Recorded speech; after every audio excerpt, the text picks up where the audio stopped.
ఎదుట ఉంచబడిన ఆనందం కొరకై అవమానంను నిర్లక్ష్యపెట్టి సిలువను సహించి దేవుని సింహాసనం యొక్క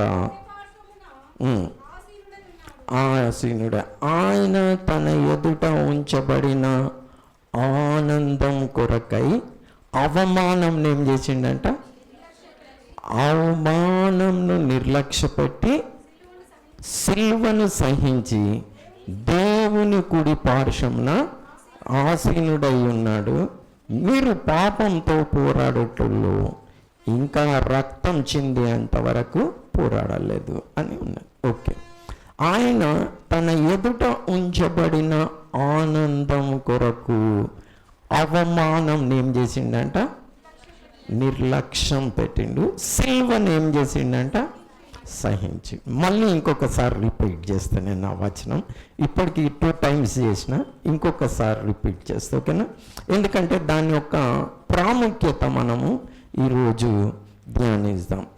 ఆయన తన ఎదుట ఉంచబడిన ఆనందం కొరకు అవమానమును ఏం చేసిండు?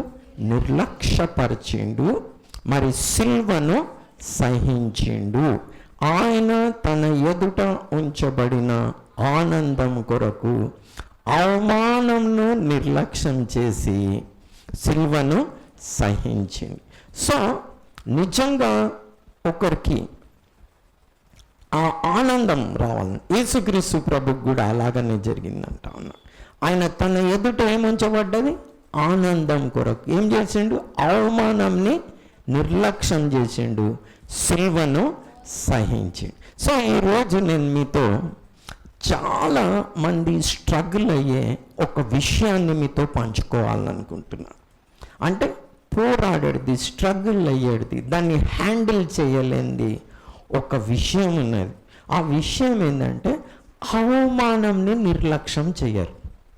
దేన్ని నిర్లక్ష్యం చేయరు? నిర్లక్ష్యం చేయట అంటే ఏంది? లక్ష్యం చేయట అంటే ఏంది? ఏదైనా దేన్ని పట్టించుకోవద్దంట. మరి అందరూ చెప్పండి, దేన్ని పట్టించుకోవద్దు? అవమానాన్ని నిర్లక్ష్యం చేసి సిల్వను ఏం చేశాడు? సహించాడు. సో మన జీవితంలో చాలామంది పట్టించుకునేది ఏదో తెలుసా? అవమానం. అంటే ఎవరైనా మిమ్మల్ని అవమానించారనుకోండి, ఇది ఇంగ్లీష్లో పదంలో కొంచెం చక్కగా అర్థమవుతుంది. ఇన్సల్ట్ అంటారు, రైట్ చెప్పింది. ఎవరైనా మిమ్మల్ని ఇన్సల్ట్ చేశారనుకోండి, దాన్ని ఏం చేస్తాము? నిర్లక్ష్యం చేస్తారా? నిజంగా ఇంతవరకు చేసినావు? అసలు చేయలేదు కదా. ఎవరినైనా ఇన్సల్ట్ చేశారనుకోండి, ఇక అది మసులుతుంటుంది చూడండి లోపట. నన్నే అంటవా ఇలా? అసలు నేనంటే ఏంటి లెవెల్లో ఒక రేంజ్లో రెచ్చిపోతారు అని నేను వాడుక భాషలో చెప్తున్నా, జర మీకు అర్థం కావాలని.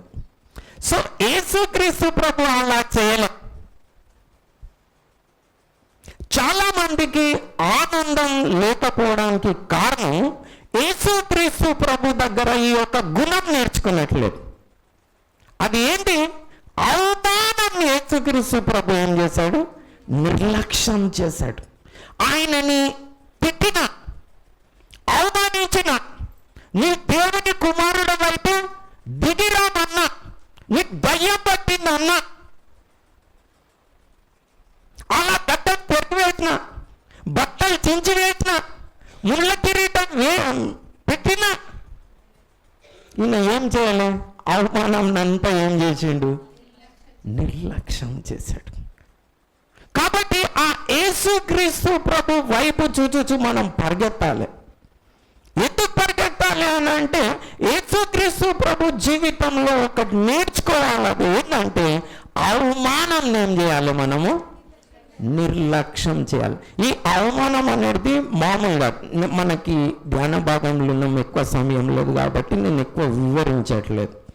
ఎవరికైనా చర్చిలో ప్రైజ్ లార్డ్ కూడా చెప్పలేదు అనుకో, ఒక గ్రూప్ వాళ్ళు ఏం చేయలేరు, దాన్ని జీర్ణించలేరు. కరెక్ట్ చెప్తుంది, జీర్ణించుకోలేరు. లోపల మసులుతుంటుంది అది ఖాళీ. సో ఈరోజు నేను ఇన్సల్ట్ని ఎలా హ్యాండిల్ చేయాలి, యేసుక్రీస్తు ప్రభు దగ్గర నేర్చుకోవాలి. ఏది హ్యాండిల్ చేయడానికి? ఇన్సల్ట్ని, అవమానంని నిర్లక్ష్యం చేసేయాలి. దాన్ని లక్ష్య పెట్టకూడదు. ఇది మానవునికి చాలా కష్టమైన పని. ఇంట్లో కానీ, సహవాసంలో కానీ, సంఘంలో కానీ, ఉద్యోగం దగ్గర కానీ ఒకరికున్న ప్రాబ్లం ఏంటంటే ఎవరినైనా ఇన్సల్ట్ చేశారనుకోండి, వాళ్ళు ఇక దాన్ని పట్టుకోలేరు అన్నమాట. సో ఇక మీదట మీరు యేసుక్రీస్తు ప్రభుకి ఇది ప్రార్థన చేయండి, దేవునికి ఇది ప్రార్థన చేయండి. దేవా, మీరు ఇన్సల్ట్ని ఎలాగనైతే హ్యాండిల్ చేశారో అలా నేను కూడా హ్యాండిల్ చేయడానికి నాకు నేర్పించండి. చాలా ఇష్టమైన వాగ్దానము, అర్థం తెలియకపోయినా ఏంటంటే దేవుడు నిన్ను తలగా చేస్తాడు. ఎందుకు తలగా కావాలంటే మనం అందరిని ఇన్సల్ట్ చేయొచ్చు, వేరే మనల్ని ఎవరు ఇన్సల్ట్ చేయరు. అంటే నాకు గొప్ప ఉండాలి, నేను ఒక పొజిషన్లో ఉండాలి, నేను ఒక దాంట్లో ఉండాలి, నేను ఎవరికైనా మనం చెప్పాలి, కానీ వేరే మాత్రం నాకు చెప్పొద్దు. ఎగ్జాక్ట్లీ ఆపోజిట్ యేసుక్రీస్తు ప్రభు చెప్పాడు, తన్ను తాను తగ్గించుకున్నవాడు హెచ్చింపబడతాడు, తన్ను తాను హెచ్చించుకున్నవాడు తగ్గింపబడు. జ్ఞాపకం పెట్టుకోండి, ఇలా ఎప్పుడైనా కానీ మీరు అలా హెచ్చించుకోవాలనుకుంటే ఈజ్ ఈక్వల్ టు మీరు తగ్గింపబడతారు. ఇదైతే భార్యాభర్తల మధ్యలో అయితే పెద్ద ఘర్షణ, హూ ఈజ్ గ్రేట్ అన్నది. సో మీరు జ్ఞాపకం పెట్టుకోండి, దేవుడు మీ పక్షాన ఉండాలంటే జ్ఞాపకం పెట్టుకోండి. ఈ అత్త కోడలకి, మామలకి, వీళ్ళందరికీ కూడా పడేది ఏంటంటే నాకు నడవాలి అని నేర్చుకుంటారు. ఎప్పుడైనా కానీ మీరు నడిపియాలి మీది, మరి అలా తల కావాలి అని అనుకుంటే మాత్రం జ్ఞాపకం పెట్టుకోండి, నాశనం ఖాయం. ఈరోజు సండే స్కూల్ లెసన్ కూడా ఏంటంటే, ఎవరి గర్వము వానిని అనొచ్చును, ఘనతకు ముందు వినయము వచ్చును. సో మన జీవితంలో మనము ఇన్సల్ట్ని ఎలా హ్యాండిల్ చేయాలనో ఈరోజు ఈరోజు మనం నేర్చుకునే కొద్ది సమయం మీరు ప్రార్థన పూర్వకంగా మనం అందరం ప్రభు సన్నిధిలో మరి ధ్యానించి, ప్రభు నాకు బయలుపరచు. ఎందుకంటే ఈ ఇన్సల్ట్ని హ్యాండిల్ చేయడం ఈజీ పని కాదు. మీకు పాత నిబంధన గ్రంథంలో ఒక వ్యక్తి ఉన్నాడు. ఈయన ఎంత తెలివిగల వ్యక్తి అంటే, ఈయన కనుక ఏదైనా అడ్వైజ్ ఇస్తే దేవుడే ఇచ్చినట్టు ఉంటుందంట. ఈయన అడ్వైజ్ ఇస్తే, అలాంటి అడ్వైజ్ ఎవరికి? రాజులకు ఇచ్చేవాడు. ఎవరికి ఇచ్చేవాడు అంటే దావీదుకి ఇచ్చేవాడు. అంత జ్ఞాని. ఈయన పేరు ఏందో తెలుసా మీకు ఎవరికైనా తెలుసా? ఈ పాప ఒక పేరు చెప్తుంది, స్టాప్ చేసిన, ఓకేనా? మీకు ఎవరైనా మీరు ఆ పేరు తెలుసా మీకు? అడ్వైజ్ ఇచ్చేవాడు. ఈయన చాలా తెలివిపరుడు. ఎస్, దావీదు. ఈయన ఏమని రాసినదంటే, ఈయన కనుక ఏదైనా చెప్తే దేవుడు చెప్పినట్టే అనుకునేవాడు. ఒరాకిల్ ఆఫ్ గాడ్ అని ఉన్నది ఇంగ్లీష్లో. అంటే దేవుడు చెప్పినట్టే దాన్ని పాటించేవారు అన్నమాట. నాతన్ ప్రవక్త. ఈయన తెలివి గలవాడు అన్నా నేను, జ్ఞాని. ఈయన ఈ పాప కరెక్టే చెప్పింది. ఈయన పేరు అహీతోఫెల్. ఈయన గురించి ఒక మాట చదువుదాం మనం. 2 సమూయేలు గ్రంథం. ఈయన ఒక చరిత్ర నేర్చుకోవడం చాలా ఇంపార్టెంట్.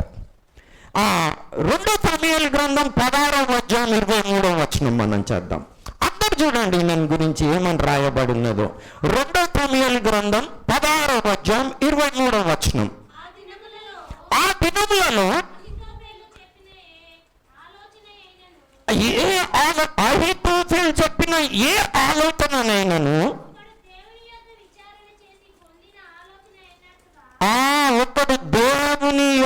విచారం చేసి పొందిన ఆలోచనగా ఉండెను.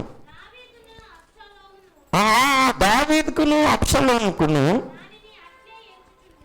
అట్లనే దావీదుకి ఏమని చెప్తుండే, అహీతోఫెలు ఏమన్నా చెప్తే ఎట్లా దాన్ని ఎంచుతుండేనంట, దేవుని వద్ద విచారణ చేసి పొందిన ఆలోచనగా ఉండే. అంటే ఈయన కనుక అడ్వైజ్ ఇస్తే ఎట్లుండేదో ఇంకొకసారి ఆలోచించండి.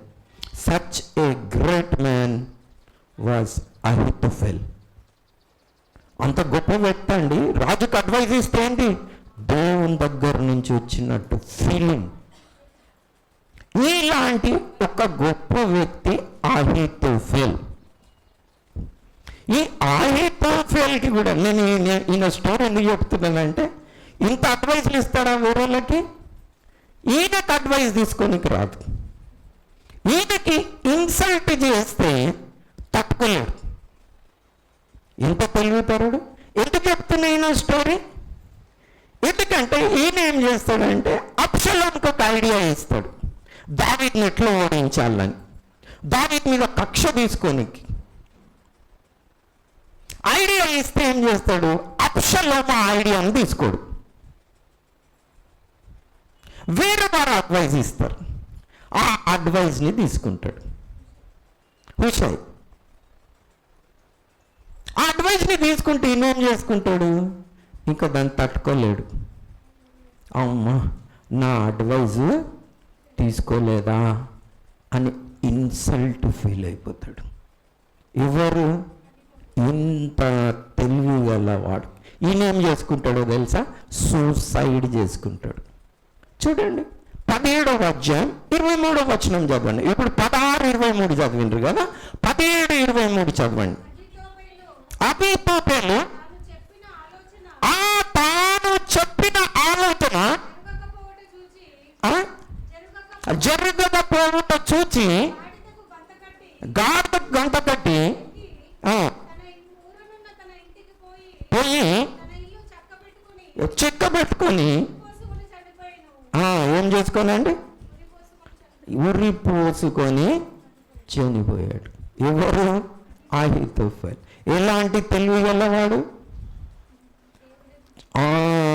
దేవుని యొక్క విచారణ చేస్తే ఎట్లుండేనో అలా రాజులకి అడ్వైజ్ ఇచ్చేవాడు. కానీ ఇన్సల్ట్ని హ్యాండిల్ చేయడం సులభమైన పని అనుకుంటుండ్రా? నో. మానవునికి ఇన్సల్ట్ని హ్యాండిల్ చేయడము సులభమైన పని కాదు. ఎవరికైనా కానీ, చిన్నపిల్లలకి, పెద్దోళ్ళకి, ఎవరికైనా, ముసలోళ్ళకి, ఎవరికైనా కానీ, ఏ పొజిషన్లో నేను ఉండను, ఇన్సల్ట్ని హ్యాండిల్ చేయడం, అవమానాన్ని నిర్లక్ష్య పెట్టడం అంత సులభమైన పని కాదు. సో మీ ఫ్రెండ్సే కానీ, మీ తల్లిదండ్రులే కానీ, ఈవెన్ భార్యాభర్తలు ఒక్కరికొక్కరికే కానీ, అత్త కోడలు కానీ, ప్లస్ సమాజంలో మీరు పనిచేసే చోటు ఎవరైనా మిమ్మల్ని ఇన్సల్ట్ అన్నారని, ఇన్సల్ట్ చేసిండ్రు అనుకో, వేస్ట్ ఫెలోను అని థ్యాంక్ యూ జీసస్ అనాలి. కొంతమంది భార్యాభర్తలు అనుకుంటారే, పోయి చవరాదు ఎక్కడైనా నా మేడకు పడేవాదలు అని థ్యాంక్ యూ జీసస్ అన్నారు. అలా నిన్ను పెళ్లి చేసుకున్నప్పుడు నిన్న బతికే నాశనం అయిపోయింది అన్నాను. Thank you Jesus. అట్లా ఒక్కరికొక్కరు ఇన్సల్ట్. అరే నీకేంద్ర తెలివే లేదు అన్నారు అనుకో, మీరు ఎవరైనా ఫెయిల్ అవుతున్నారు అనుకోండి, ఎవరైనా ఇన్సల్ట్ చేసిండ్రు అనుకోండి. మా ఇంటికి కూడా ఒకరు వచ్చింది, ఓకేనా, ఒక బంధువు వచ్చింది. అయితే మా అమ్మ అంటే అనుకోకుండా జరుగుతాయి ఇవన్నీ, కానీ మనం హ్యాండిల్ చేయడానికి నేర్చుకోవాలి. ఒక పాప వచ్చింది, ఒక పాప రాగానే మా బంధు, తెలుసా ఈ పాప డాక్టర్ చేసింది అన్న. పాప ప్రేసలాడు పాప, నేను 10th క్లాసే పాప. నిజంగా. కానీ ఒకరు అట్లా అనగానే మనకేమైపోతుంది, రెచ్చిపోతాం ఒక లెవెల్లో. మనం చాలా మటుకు ఫాల్స్ ప్రెస్టేజ్ లేనిది అట్లా చూపెట్టుకోవాలని ఉంటుంది. సో ఇన్సల్ట్ని హ్యాండిల్ చేయడం అట్లా ఏవైనా మీకు జరుగుతాయి. చూడండి, ఇన్సల్ట్ మామూలుగా ఉండదు. ఒక్క కోడలికి, ఒక ఇంట్లో ఇద్దరు కోడలు ఉన్నారు అనుకో, అన్న తమ్ముళ్ళు ఇద్దరికి పెళ్ళి, ఒకరికి మగ పిల్లలు పుట్టిరు, ఇంకొకరికి ఆడపిల్లలు పుట్టిండ్రు అనుకోండి, అయిపోయింది. చూసినావా, నీకేముందమ్మా అని అర్థం అంటుంది. ఇంకైతే మగ పిల్లలు పుట్టిండ్రు, ఏదో ఆకాశం ఉడి కింద పడ్డట్టు. పిల్లలు కాలేదనుకోండి, అదొక ఇన్సల్ట్. నువ్వు వేస్ట్ అన్నావు అనుకోండి, ఇన్సల్ట్. ఇలాంటి ఇన్సల్ట్లు ఎన్నో జరుగుతాయి రోజుకి. కానీ ఇప్పటి నుంచి మీకు అలాంటి ఇన్సల్ట్స్ ఏం జరిగినా కానీ దాన్ని ఏం చేయాలి? నిర్లక్ష్యం చేయాలి. దాన్ని హ్యాండిల్ చేయడం నేర్చుకోవాలి. ఎవరి దగ్గర నేర్చుకోవాలి? యేసుక్రీస్తు ప్రభు దగ్గర. ఎందుకు? ఆయన ఎదుట ఉంచబడిన ఆనందం కొరకై ఈయన అవమానం ఏం చేశాడు? నిర్లక్ష్యం చేసి మరి సిల్వను ఏం చేశాడు? సహించాడు. మీరు కూడా సిల్వను సహించుట, అవమానంని నిర్లక్ష్యం చేయాలి. అంటే అవమానంని, నిందని, ద్వేషంని, హింసని సహించుట నేర్చుకోవాలి. మనం ఎవరి దగ్గర నేర్చుకోవాలి? యేసుక్రీస్తు ప్రభు దగ్గర నేర్చుకోవాలి. మన జీవితంలో నిజంగా ఆనందం కావాలంటే. సో ఇప్పుడు నేను షార్ట్లో 2 స్టోరీస్ చెప్తా, ఓకేనా? ఒక గాడిదే పోయి నీళ్ళని బాయిలో పడ్డదంట. గాడిద పోయి ఏమైంది? అది గాడిదే కదా పాపం, పోయి నీళ్ళని బాయిలో పడ్డది. ఇక మనుషులు ఏం చేయాలి? దాన్ని పైకి ఎత్తాలి. కానీ మనుషులు చాలా మట్టుకు పైకెత్తారు. ఏం చేస్తారో తెలుసా? గాడిద చూడు పడ్డది నీళ్ళని బాయిలో, దానికి తెలివే లేదని ఇంకా చెప్పేస్తారు. దాని మీద ఏం చేస్తారు? చెప్పేస్తారు. అట్లా మనుషులు దాన్ని తిట్టుకుంటా, వేస్ట్ ఫెలో, తెలివి లేదు, నీకేం లేదు, అది ఇది అని రోజు తిట్టుడు, చెప్పేసాడు. ఈ గాడిద అన్ని వినుకుంటా ఆ చెప్పేమవుతున్నది రోజు నిండి నిండి నిండి ఈ గాడిద కొంచెం పైకి వస్తూ ఉందంట రోజు రోజు. లాస్ట్కి ఏమైంది? మనుషులు వేసిన చెత్త అంతా నిండి గాడిద బయటకు వచ్చింది. థ్యాంక్ యూ అని చెప్పిందంట. మీరు చెప్పేయకపోతే నేను పైకి వచ్చేదాన్ని కాదు. అబ్బా, ఇంత మంచి స్టోరీ కదా. పిల్లలకు అర్థమవుతుందా? మిమ్మల్ని కూడా ఇన్సల్ట్ చేస్తే ఎవరైనా, టీచర్ కూడా చేస్తారు, తెలివి లేదు అని ఇంకా మామూలుగా కొట్టిపోయారు. మొగోళ్ళని ఆడోళ్ళతో, ఆడోళ్ళని మొగోళ్ళతో కొట్టిపిస్తారు చెంప మీద. ఇన్సల్ట్ రావాలంట, సిగ్గు రావాలంట. అట్లా మిమ్మల్ని ఎవరైనా ఇన్సల్ట్ చేస్తే ఏం ఫీల్ కాకండి, ఓకేనా? మనం నేర్చుకోవాలి. నిజంగా చేస్తారు, అలాంటి పనులు చేస్తారు, అలా రావాలన్న అలాంటి కసి తీర్చుకుంటారు. సో మిమ్మల్ని ఎవరైనా అలా చేస్తే మీరు పైకి వస్తారు కానీ కిందికి పోరు. ఆమె దేవుడు తలెత్తుతాడు. అదే మనం ఈరోజు కన్క్లూషన్. సో ఇంకొక స్టోరీ కూడా నేను విన్నా, ఓకేనా? ఇది మీరు కూడా వినిండొచ్చు, ఓకేనా? ఒక ఆయన చెప్పు పూజ చేస్తాడు, చెప్పే నమః అని. ఏం పూజ చేస్తాడు? చెప్పే నమః అని చేస్తాడు. చెప్పే నమః ఆయన పెద్ద హోటల్ ఉంటావు, మంచి హోటల్ ఓనర్ అయినా. ఎందుకురా బాబు నువ్వు చెప్పే నమః అని పూజ చేస్తున్నావు అంటే, నేను ఇంత దగ్గరికి ఇంత పెద్దగా కావడానికి కారణం ఏంటంటే చెప్పే అన్నాడంట. అందుగురించి నేను చెప్పని పూజ చేస్తా అన్నాడు. ఏంట్రా బాబు నీ వెనుకున్న స్టోరీ ఏంటి? చెప్పేనమ్మా వెనక స్టోరీ అంటే, నేను ఏమి అలా తిని తాగేటి తిరిగేటప్పుడు మా అయ్య ఏం చేసాడు, నాకు సిగ్గు రావని చెప్పు తీసుకుని కొట్టాడు. నాకు సిగ్గు వచ్చింది. సిగ్గు వచ్చి ఇంట్లో నుంచి వచ్చేసి హోటల్లో పని చేసుకొని ఇప్పుడు హోటల్లో పెట్టేసినా అంటాడు. సో ఎవరైనా మిమ్మల్ని చెప్పు తీసుకొని కొడితే మంచిదే, ఎందుకంటే మనకేం రావాలి?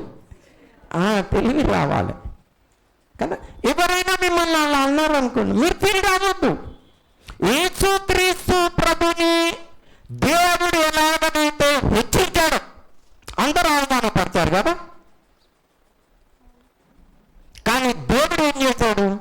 యేసుక్రీస్తు ప్రభుని అన్ని నామముల కంటే పైనామంగా హెచ్చించాడు. ఎందుకు హెచ్చించాడు? ఆయన అవమానాన్ని నిర్లక్ష్యం చేసి సిల్వను ఏం చేశాడు? ఆయన మీద ఉంచేసిన, అవమానించిన, నిందించిన, బాధ పెట్టిన దాన్నంతా ఏం చేశాడు? మీరు కూడా ఫార్ములా. ఒకరికి ఆశీర్వాదం లేకపోవడానికి, ఇంట్లో సమాధానం లేకపోవడం కారణం కారణం ఏంటంటే ఇన్సల్ట్ని టాలరేట్ చేయాలి. నన్నే అన్న వాయిలో అయిపోయింది. ఇక ఇంట్లో మంట కలగాలి. నో, మీరు కనుక ప్రభు దగ్గర నేర్చుకున్నారనుకోండి ఇన్సల్ట్ని హ్యాండిల్ చేయడం, దేవుడు నిజంగా మిమ్మల్ని హెచ్చిస్తాడు. ఇప్పుడు మనం చేద్దాం, ఓకేనా? 37వ కీర్తన. మనము ఇక్కడ మనం ఫీల్ కావద్దు. ఎవరైనా ఇన్సల్ట్ చేసినా, నిందించిన, మనం ఉత్తగా వేస్ట్ మాటలన్నీ మాట్లాడినా మనం ఫీల్ కావద్దు. మనము కీర్తనలు 37వ కీర్తన మనము మొదటి నుండి చేద్దామండి. ఇది అందరు చూడండి, ఓకేనా? ఈ వాక్య భాగం చూసుకొని మనం ముగించుకుందాం. దయచేసి బైబిల్ ఎవరి దగ్గర ఉన్న వాళ్ళందరికీ, అరే చిన్న నువ్వు కూడా తీరా నేర్చుకోరా. బైబిల్ తెచ్చుకోలేదా మీరు? కొట్టాలరా మిమ్మల్ని. ఓకే, అందరు బైబిల్, ఎవరైతే బైబిల్ తెచ్చుకోలేదో ఈవెన్ ఫోన్ ఉంటే ఫోన్లోనైనా చూడండి, ఓకేనా? నేర్చుకుందాం. మనం వచ్చినాం కదా, హరీష్ తమ్ముడు చెప్పిండు కదా, మనం ఇక్కడ దేవుని ఆరాధించడానికి, దేవుని మాటలు విని నేర్చుకొని మనం వర్ధిల్లడానికి, లోకానికి వెలుగుగా ఒప్పుగా ఉండడానికి మనం ఇక్కడికి వస్తూ ఉన్నాం. కాబట్టి చుట్టవారిని చూసి నువ్వేం చేయకు, వేతన పడకము, దుష్కార్యములను చూసి మత్సరపడకు, ఎండిపోదురు, వాడిపోదురు. చూడండి, యెహోవా నిన్నెవరైనా ఇన్సల్ట్ చేస్తే యెహోవా యందు నమ్మిక ఉంచుము, మేలు చేయము, దేశమందు నివసించి సత్యం అనుసరించుము, యెహోవాను బట్టి సంతోషించుము, ఆయన నీ హృదయ వాంఛలను తీర్చును, నీ మార్గమును యెహోవాకు అప్పగించుము, నీవు ఆయన నమ్ముకొనుము, ఆయన నీ కార్యములు నెరవేర్చును, ఆయన వెలుగు వలె నీ నీతిని. ఎందుకు నువ్వు దేవుని అందు నమ్మిక ఉంచాలంటే ఆయన నీ నీతిని ఏం చేస్తాడంట? వెలుగు వలె. నీ నిర్దోషత్వం నీ దేని వలె? మధ్యాహ్నం వల్ల ఏం చేస్తాడు? వెల్లడింపజేస్తాడంటే ప్రకాశింపజేస్తాడు. నువ్వు దేవుని అందు నమ్మిక ఉంచు. చెడ్డవారిని చూసి నువ్వేం చేయకు, వ్యసన పడకు. నిన్ను ఇన్సల్ట్ చేసిండ్రా, నిన్ను అవమానించిండ్రా, నువ్వు దేవుని అందు నమ్మకం ఉంచు. ఏమంటా ఉన్నాడు ఆయన? నీ నీతిని వెలుగు వలె, నీ నిర్దోషత్వం నీ దేని వలె? మధ్యాహ్నం వలె వెల్లడి చేయనంట. ఆమేన్. నిన్ను అవమానించిండ్రు, నువ్వు చెడ్డవు, నువ్వు గురించి ఇట్లా అయింది అట్లా అయింది, ఓకే దేవా ఏం ప్రాబ్లం లేదు, నా గురించి అయిందా, సరే నాయన నువ్వు బాధపడకు. యెహోవా యందు నమ్మిక ఉంచి నువ్వేం చేయి? మేలు చేయి. అప్పుడు ఆయన మరి వెలుగు వల్ల నీ నీతిని, మధ్యాహ్నం వల్ల నీ నిర్దోషత్వం ఏం చేస్తాడు? వెళ్ళాడు. దేవుడే మన నిర్దోషత్వం. ఎవరనానని, ఏమనానని, దేవుడే మన తల ఎత్తువాడు. సో భార్య కానీ, భర్త కానీ, అత్త కానీ, మామ కానీ, కోడలు కానీ, ఎవరైనా ఏమైనా ఇన్సల్ట్ చేయని, నువ్వేమి వ్యసన పడకు అని చెప్పుకుంటూ ఏమంటా ఉన్నాడంటే, చూడండి 7వ వచనం నుండి, యెహోవా యొద్ద మౌనంగా ఉండి ఆయన కొరకు కనిపెట్టుము, వ్యసన పడకుము, వ్యసన పడకుము, కోపం మానుము, కోపం మానుము, ఆగ్రహం విడిచిపెట్టుము, వ్యసన పడకుము, అది కీడికే.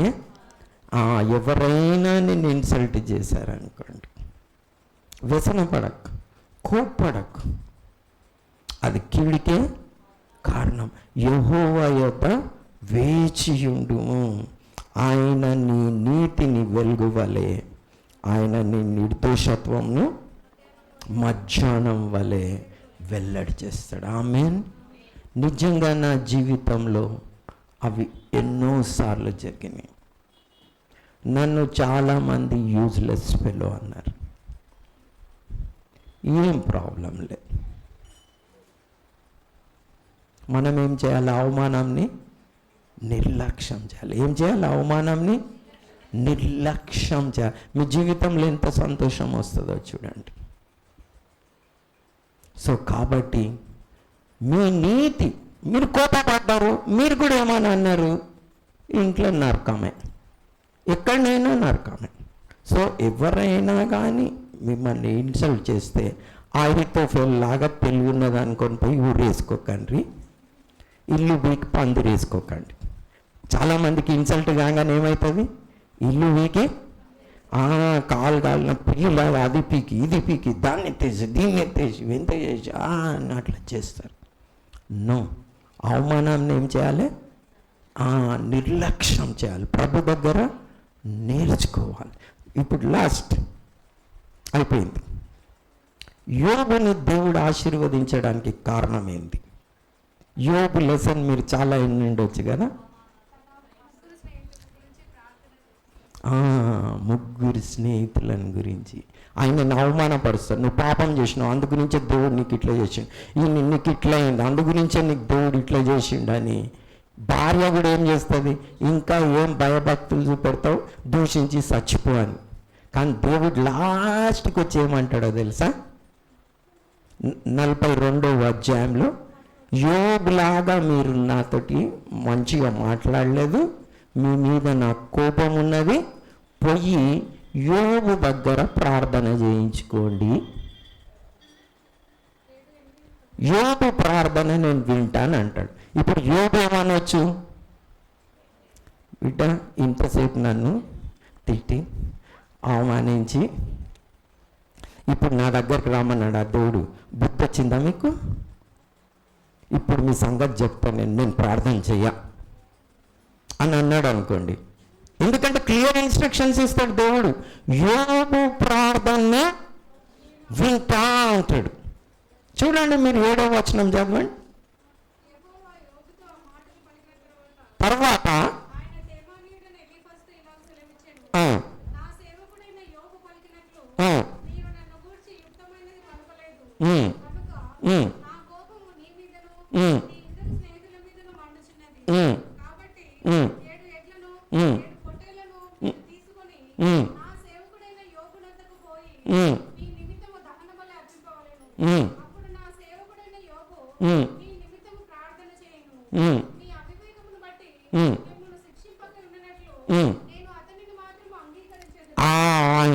అతన్ని మాత్రమే ఇక్కడ ఇరికిచ్చేసిండు దేవుడు.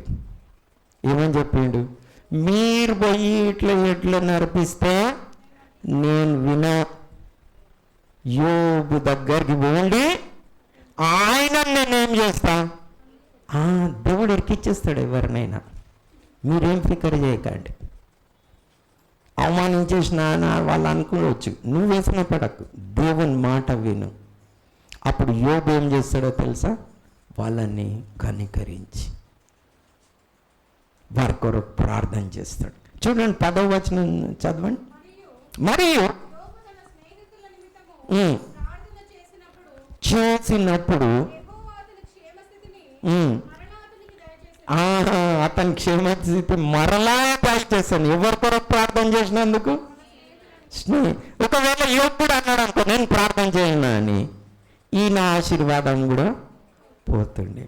సో నిన్ను ఎవరైనా సిల్వకి ఎక్కించినా, నువ్వు వారికి ఏం చేయాలి? ఉమ్మి వేసినా, నిందించినా, బాధ పెట్టినా వారిని క్షమించాలి.